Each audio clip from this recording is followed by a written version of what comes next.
देखते हैं नेक्स्ट। तो एक अगर सी और एफ के बीच में अगर वस्तु रखा हो तो एक जो रेज है वो कहाँ से जाएगा, वक्रता केंद्र से मुंडी से होते जाएगा, और एक जो है नीचे की ओर जाएगा तो यहाँ के मिल जाएगा। तो ये है जो कि आपका अगला है। अब हम क्या करेंगे, अब यहाँ का जो वस्तु है यानी कि सी और एफ के बीच में रखी हो तो पीछे बनेगा, कहाँ बनेगा, पीछे बनेगा। क्लियर है। तो एक चीज और जल्दी से करते हैं, अब सी पर रख लेते हैं। तो नया वाला डायग्राम बना ही लेते हैं, तो ज़्यादा छोटा मोटा रहेगा, नया रहेगा तो बेटर रहेगा। ठीक है, छोटा डायग्राम बनाते हैं कि ये वाला एफ है आपका, ये वाला सी है, और यहाँ पर हम वस्तु को रख रहे हैं और यहाँ से इस तरीके से ऐसे जा रहा है। एक यहाँ से सी से जाएगा तो यहाँ से काटेगा। तो लगभग में जो कि काटता है वो थोड़ा सीधा होता है, हम थोड़ा तिरछा कर दिए हैं।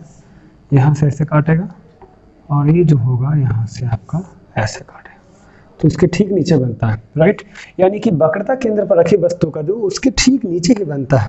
क्लियर हो गया।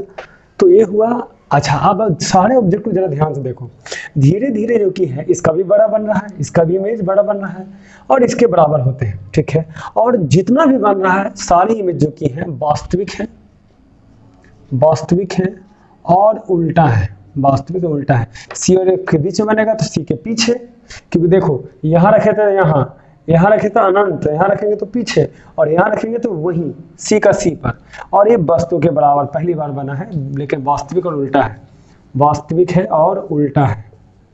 अब वस्तु के बराबर है, वस्तु के बराबर बनता है। यहाँ पर एक क्वेश्चन आता है कि वस्तु के बराबर कब बनता है, तो वक्रता केंद्र पर। तो केंद्र का सीख लिए, केंद्र से पीछे रखिएगा तो उधर बन जाएगा। एक लास्ट है जो हम जल्दी से बता देते हैं, और अनंत का फोकस पर बनता है, और वक्रता केंद्र के पीछे रखिएगा तो आपको उधर बनेगा। तो ये तो थे जो कि है अलग अलग इमेज फॉर्मेशन है जो कि आपने देखा, बुक्स में भी देख सकते हैं, बहुत यूनिक चीजें हैं जो कि आपको ध्यान में रखनी है। अब हम देखते हैं कि क्वेश्चन जो है कैसे आएगा और क्वेश्चन का पैटर्न क्या होता है। तो सबसे पहले हम एक नॉर्मल क्वेश्चन जो कि पिछले वीडियोज में बताए थे, कुछ हाईलाइटेड क्वेश्चन लेंगे जो बड़ा ही यूनिक हो, जरा अच्छा हो क्वेश्चन, अच्छी लेवल का। ठीक है, तो सबसे पहले तो आपको कभी भी दर्पण सूत्र पर ही देगा, जब भी देगा तो दर्पण सूत्र पर देगा, दर्पण सूत्र पर दे सकता है। ठीक है, दर्पण सूत्र में 1/u होता है, 1/v होता है और 1/f होता है। बड़ा यूनिक इस जो कि है फॉर्मूला है। कभी कभी आपको u दिया हुआ रहेगा तो u ऑलवेज नेगेटिव लेनी है, u ऑलवेज नेगेटिव लेना है। v जो कि है पॉजिटिव नेगेटिव हो सकता है, और f जो कि है पॉजिटिव नेगेटिव हो सकता है। कैसे, दर्पण के अनुसार, दर्पण के अनुसार। अगर आप उत्तल रहेगा तो पॉजिटिव लेना है, और अवतल रहेगा तो नेगेटिव लेना है, अवतल रहेगा तो नेगेटिव लेना है। ठीक है, वस्तु की दूरी हमेशा नेगेटिव लीजिएगा। ठीक है, अब हम एक न्यूमेरिकल लेते हैं और एक क्वेश्चन लेते हैं कि देखते हैं कि किस तरह का क्वेश्चन है, और सबसे अच्छे वाले क्वेश्चन लेंगे जो आपको सबसे ज्यादा दिक्कत हो। ऐसे आप मुझे कमेंट करें और बताएं, पूछे कि सर कौन सा जो कि आपका समस्या है क्वेश्चन में जो सबसे ज्यादा आपको परेशान करता है, तो मुझे अच्छा लगेगा आप कमेंट में करोगे तो।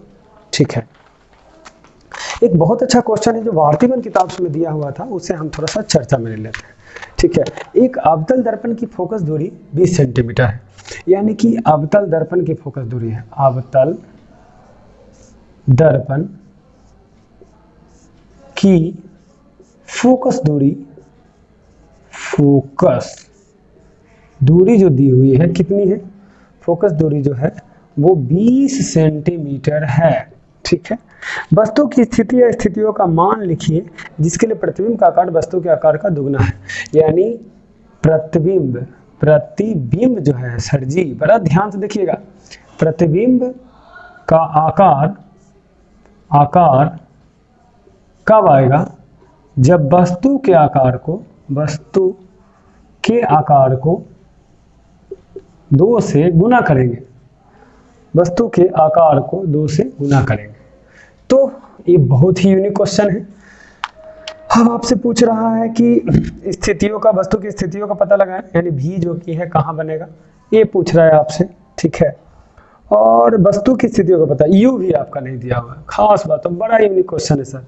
वस्तु की स्थिति का मान निकालिए जिसके लिए प्रतिबिंब का आकार जो कि वस्तु के आकार का दुगना है। ठीक है, चलिए तो हम इस पर चर्चा कर लेते हैं कि वस्तु का स्थिति है, और देख लीजिए दो आपका कॉन्सेप्ट दिया हुआ है, भी और यू, इसमें कुछ भी नहीं है, सिर्फ हमारे पास फोकस दूरियां है जो कि दी हुई है, ऐसा कुछ कॉन्सेप्ट में है। तो सबसे पहले अब ऐसे क्वेश्चंस को बनाने के लिए देखो, न्यूमेरिकल आपसे तब बनेगा जब आप उसके काबिल बन जाइएगा, आवर्धन का कॉन्सेप्ट आपको मालूम रहेगा कि आवर्धन क्या होता है। आवर्धन, इसके लिए एकदम ब्रिलियंट हो जाओ, ये बहुत जरूरी है। आवर्धन जो होता है वो H2/H1 भी होता है और -V/U भी होता है, ये भी याद रखने का, दोनों होता है। अगर वो आता है तो ये सीख जाओगे।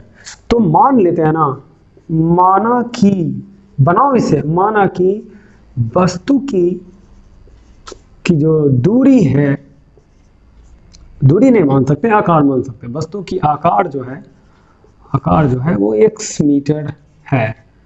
तो अगर हम वस्तु के आकार को x रखें तो 2 से गुना करें तो क्या आएगा, 2x आएगा। यानी कि प्रतिबिंब का आकार कितना होगा, प्रतिबिंब का जो आकार होगा वो का आकार जो होगा वो कितना होना चाहिए, तो 2x होगा, क्योंकि उसका दुगना है। चलिए, तो आवर्धन बराबर रख देते हैं। अब ये जो है H2 के बराबर है, ये जो है H1 के बराबर है, तो हम आवर्धन बराबर रखते हैं। तो m बराबर जो आएगा वो आपको आएगा -H2/H1, या आपको आएगा कितना, अच्छा एक चीज और ये जो है अवतल दर्पण है, तो अवतल दर्पण को तो आवर्धन जो आता है वो हमेशा नेगेटिव आता है, ये भी याद रखिएगा। -m जो किसका आता है, अवतल का, और +m जो आता है वो किसका आता है, वो उत्तल का आता है। ये भी बातें आपको दिमाग में सेट रखनी चाहिए कि -m अवतल का, +m जो है उत्तल का आता है। तो हम जानबूझकर -m लेंगे क्योंकि किसका है, ये अवतल का है। तो यहाँ रखना पड़ेगा 2x बटा में x, तो कट के आएगा, m का मान आएगा -2। अब इसको कंपेयर करेंगे u और v से, ठीक है, u और v से। अब हमारे पास आवर्धन दिया हुआ है, ये है। अब अगर मान लो कि अगर -2 बराबर लिख दे, -2 बराबर अगर लिख दे, क्या लिख सकते हैं, ठीक है, -2 आवर्धन बराबर अगर लिखना चाहे तो दो फंडामेंटल है सर, कि आप जानते हैं कि H2/H1 बराबर है -V/U के, तो वो भी बातें हो सकती है। तो नॉर्मली ये बना लीजिए कि m का मान -2 है तो बराबर है -V/U रख दीजिए, -V/U रख दीजिए, क्लियर है। तो इससे गुना होगा तो -2U होगा और माइनस में v होगा तो ये कट जाएगा, तो u बराबर आएगा v/2। चलिए, u का मान आपने लिया आया, आराम से लिया आया। मैंने क्या किया, सिर्फ मैंने माना हूँ और आवर्धन बराबर H2/H1 रखा हूँ बराबर 2x/1, क्योंकि H1 H2 मालूम है, m का मान -2 लाया हूँ, क्रॉस मल्टीप्लिकेशन कर दिया हूँ। अब लास्ट एक और स्टेप रह गया, उस स्टेप को अगर कर लेंगे तो आपका ये क्वेश्चन जो डील हो जाएगा। बहुत अच्छा लेवल का क्वेश्चन है सर, इस क्वेश्चन को अगर आप समझ लीजिएगा तो सारे क्वेश्चन को धज्जियां उड़ा दीजिएगा। चलिए, तो हमें चाहिए क्या, 1/u + 1/v = 1/f है। हमारे पास u का मान है, u ही है, बट v का जो मान है, u का मान है जो v/2 है, तो v छोड़ देते हैं, v क्या कर देते हैं, छोड़ देते हैं, u का मान रख देते हैं v/2 क्या है, v/2 है, 1/f हो जाएगा, तो ऊपर में जाएगा, ठीक है। तो इसको लिख सकते हैं v, अच्छा ऊपर में अगर ये जाए तो हो जाएगा प्लस में कितना, 2/v प्लस 1/v बराबर 1/f, तो v होगा तो 2 + 1 यानी 3, डायरेक्ट लिख दे, तो 3/v बराबर 1/f होगा, ठीक है। और 1/f का मान दिया हुआ है सर, f का मान कितना है, फोकस जो कि है आपका दर्पण से फोकस दूरी जो कि है 20 सेंटीमीटर है, तो 1/20 आपको देना पड़ेगा। अच्छा अवतल है तो -2 + 2u, ठीक है, यस, तो 2u आता और u से भागा देते तो यहाँ 2 आता, यहाँ 1 आता, बराबर 1/20 आता, तो ज़्यादा बेटर होता, अच्छा रास्ता है।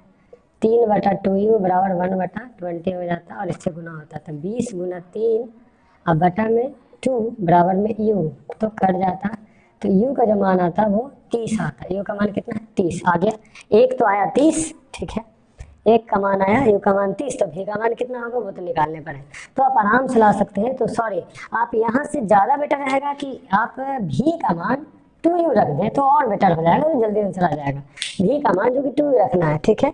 u मैंने क्या किया है, u के u छोड़ दिया है, v का मान 2u रख दिया है, एलसीएम लेके काम किया है, और यहाँ 2u होगा, तो u से भाग लेंगे तो 2 और u से 1, 3/2 u हो गया, क्रॉस मल्टीप्लिकेशन 60 हो जाएगा, तो आपका 3 × 60 होगा। तो ये तो था बहुत अच्छे लेवल का क्वेश्चन, है ना। ऐसे बहुत सारे आपके जो डाउट होंगे जिससे क्लियर हो जाएंगे, है ना। पूछिए, कमेंट में पूछिएगा तो बताऊंगा, राइट। तो आज के लिए इतना ही, मिलते हैं नेक्स्ट वीडियो में। थैंक्स।